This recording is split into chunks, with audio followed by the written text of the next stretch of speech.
Hello दोस्तों, welcome back in my YouTube channel engineering. स्वागत है आपके अपने यूट्यूब चैनल में। मैं हूं आपका दोस्त चैनल का होस्ट एसके आर्या। तो गाइस, आज का हम शुरू करते हैं एक नई सीरीज जहां पर हम आपको समझाने वाले हैं, पढ़ाने वाले हैं ऑटोमेटा। जी हां, अगर आप भी बीटेक सेकंड ईयर के छात्र हो, स्टूडेंट हो, तो आपके भी इवेंट सेमेस्टर में आपके पास ऑटोमेटा आपको पढ़ना पड़ेगा। तो हम शुरुआत करते हैं आज अपने फर्स्ट लेक्चर की। तो आज के इस लेक्चर में हम बेसिकली इंट्रोडक्शन देखने वाले हैं ऑटोमेटा के सिलेबस में क्या क्या है, हमारे पास क्या क्या चीजें उसके अंदर आएंगी जो हमें पढ़नी पड़ेंगी, वो सारी चीजें हम देखेंगे। और सबसे इंपॉर्टेंट चीज, इस ऑटोमेटा को हम क्यों पढ़ रहे हैं, इसका क्या यूज है, ये सारी चीजें हम आपको बताने वाले हैं।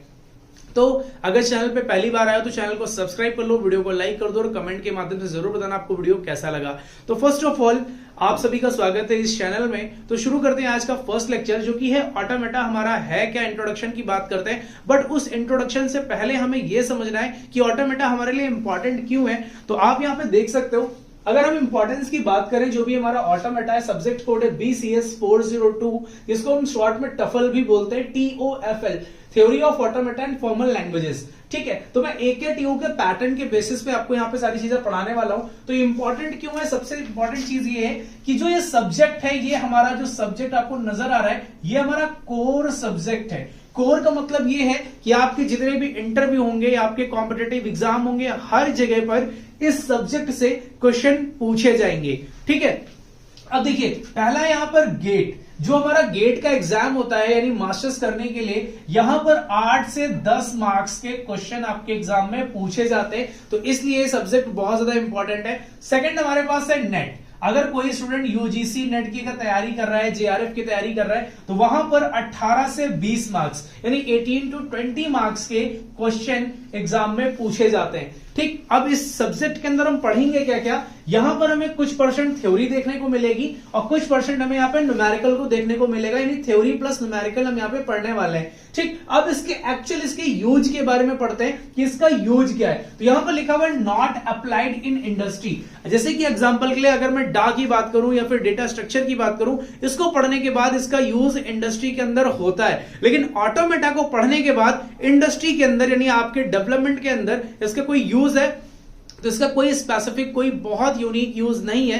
इसका कोई नॉर्मल हमारे कह सकते हैं कि इंडस्ट्री ओरिएंटेड ये सब्जेक्ट नहीं है, बट फिर भी हम क्यों पढ़ रहे हैं, तो इसको समझाने के लिए एक छोटा सा मैं एग्जांपल लेता हूं। मान लीजिए हमारे पास ये मार्कर है, इस मार्कर को अगर मैं ओपन करता हूं, एक ये फेज है और एक ये फेज है, तो दो डिफरेंट फेज है, यानी हम कह सकते हैं ऑटोमेटा एक ऐसा सब्जेक्ट जहां पर किसी भी मशीन के लॉजिक्स को इंप्लीमेंट करने के लिए दो स्टेटमेंट हमारे पास निकल के आए, या तो वो काम जो भी है हमारे पास, यानी ये जो ऑप्शन है या कह सकते हैं जो कैप है, ये इसमें या तो क्लोज होगा या तो नहीं होगा। तो इसी को हम बोलते हैं ऑटोमेटा, जो कि हमारा बाइनरी स्टेट पे काम करता है। ठीक है, यानी बाइनरी स्टेट क्या क्या हो सकते हैं, 0 और 1। 0 का मतलब हो सकता है या तो ऑफ, और 1 का मतलब होता है ट्रू। इसको हम क्या बोल सकते हैं, फॉल्स। इसे हम क्या बोल सकते हैं, जो भी हमारा ट्रू है, ठीक, इसको हम ऑन बोल सकते हैं। तो कहने का मतलब है कि जो बाइनरी स्टेट पे काम करे, या तो काम होगा या तो नहीं होगा। ऐसी कंडीशन, ऐसे स्टेटमेंट, ऐसी प्रोसेस, ऐसे मैकेनिज्म को हम बोलते हैं ऑटोमेटा। अब इसको थोड़ा सा डिटेल में समझते हैं। जो ऑटोमेटा है, अगर मैं आपको एक एग्जांपल लूं, एक लिफ्ट का एग्जांपल लूं आपके सामने, जैसे कि मान लीजिए हमारे पास एक लिफ्ट है, यहां पर 3 फ्लोर है।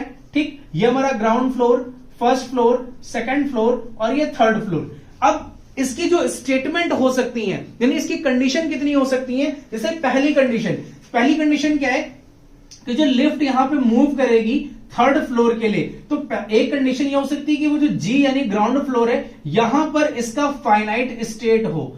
फाइनाइट स्टेट का मतलब यहां पर यह है कि वो जो सिचुएशन है, जैसे एग्जांपल के लिए मैंने कहा ये कैप है और ये मार्कर, इसको अगर हम क्लोज करेंगे तो एक सिचुएशन ये हो सकता है कि ये या तो ये बंद होगा या तो नहीं होगा। तो ऐसे कितने केसेस हमारे पास बन सकते हैं, हम इसी की बात करने वाले हैं। तो जैसे मान लीजिए हमारे पास जो भी लिफ्ट है, पहली कंडीशन है वो G यानी ग्राउंड फ्लोर पे हो सकती है। अगला स्टेट इसका क्या हो सकता है, यानी फर्स्ट फ्लोर हो सकता है। नेक्स्ट स्टेट सेकंड हो सकता है। थर्ड स्टेट यानी लास्ट स्टेट हमारे पास क्या है, फाइनाइट स्टेट क्या हो सकता है हमारे पास, थर्ड फ्लोर।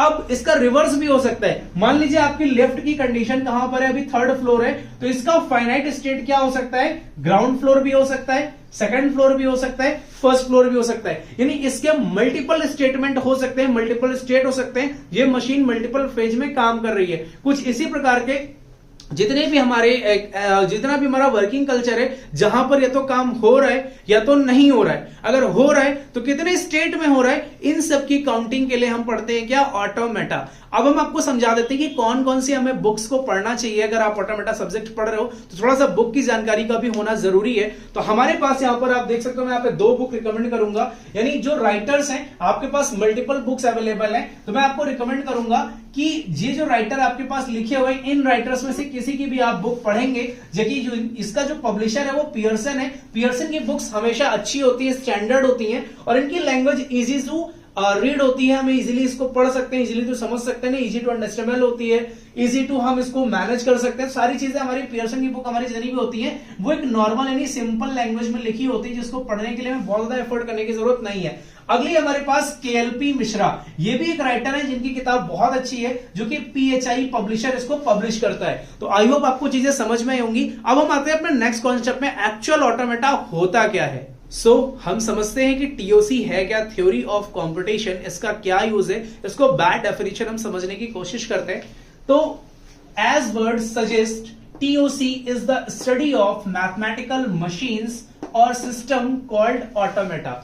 इसका मतलब है कि जितनी भी मशीन्स हैं जहां पे मैथमेटिकल अप्रोच या मॉडल यूज किए जा रहे हैं, जहां पर कह सकते हैं कि यानी कोई भी स्टेट आ रहा है 0 और 1 के फॉर्म में, वो सारी स्टडी वो हमारी क्या कहलाती है, ऑटोमेटा कहलाती है। आगे पढ़ते हैं, कह रहे हैं it is the study of computational problem that can and can not be solve. देखो, हम इससे ये पता कर सकते हैं कि वो प्रॉब्लम जो है वो सॉल्व हो सकती है या फिर नहीं हो सकती। अगर हो सकती है तो किस स्टेट तक हो सकती है, ये सारी चीजें हम एनालाइज करते हैं। ठीक, आगे कह रहा है solve using their machines, that is what is the extent to which a problem is a solvable on a computer. यानी कौन सी ऐसी प्रॉब्लम है जो कंप्यूटर के हिसाब से हम सॉल्व कर सकते हैं, नहीं कर सकते। ये सारी टाइप जितनी कंप्यूटेशनल की लॉजिक्स हैं वो सारे के सारे हम कहां पढ़ते हैं, ऑटोमेटा में। इसको समझने के लिए एक छोटा सा एग्जांपल और लेते हैं। मान लिया हमारे पास 2 पर्सन है, हमारे पास 2 पर्सन है, इन दोनों को आपस में बात करनी है। तो इनको बात करने के लिए क्या चाहिए होगा, कोई ना कोई मीडियम चाहिए होगा। वो मीडियम क्या हो सकता है, एक लैंग्वेज हो सकती है जिस लैंग्वेज में ये बात कर रहे हो, वो हिंदी हो, इंग्लिश हो, कोई भी लैंग्वेज हो जिसमें वो बात कर रहे हो। तो ये जो लैंग्वेज है जिसको ये पर्सन और ये पर्सन यानी पर्सन ए और पर्सन बी एक दूसरे को समझ रहा है, तो ये जो लैंग्वेज होगी जो कॉमन होगी इन दोनों के बीच में, ये हमारी कौन सी लैंग्वेज होगी, नेचुरल लैंग्वेज होगी, जो ये एक दूसरे को समझा पा रहे हैं, अपनी बात को रख पा रहे हैं। अगर यहीं पर एक और स्टेटमेंट आ जाए कि एक यूजर है और उसको अपनी कंडीशन अपने कंप्यूटर को समझानी है, तो वो इससे कैसे बात करेगा। तो यहां पर एक चैलेंज आएगा। तो ये जो इंस्ट्रक्शन इस कंप्यूटर को देगा, जाहिर सी बात है वो किसी भी लैंग्वेज में हो, एट द एंड वो बाइनरी में ही काउंट होने वाला है, यानी 0 और 1 में ही काम करने वाला है। तो ये जो 0 और 1 का कॉन्सेप्ट है, या तो ये जो काम बोल रहा है कंप्यूटर या तो करेगा या तो नहीं करेगा। तो इस टाइप के स्टेटमेंट को, कंडीशंस को, लॉजिक को इंप्लीमेंट करने के लिए, समझने के लिए हमें जिसकी जरूरत पड़ती है वो हमारे पास क्या है, ऑटोमेटा। यानी एक ह्यूमन डायरेक्ट किसी मशीन से इंटरेक्ट नहीं कर सकता। तो आई होप आपको चीजें समझ में आई होंगी। अब हम अपने बढ़ते हैं इसी स्टेप में आगे। जो हमारा लॉजिक है, हमारा ऑटोमेटा में जो पहला स्टेप एकदम बेसिक हम सीखने वाले, सिंबल क्या होता है। So our next topic is symbol। Symbol होता क्या है तो उसको समझ लेते हैं फटाफट।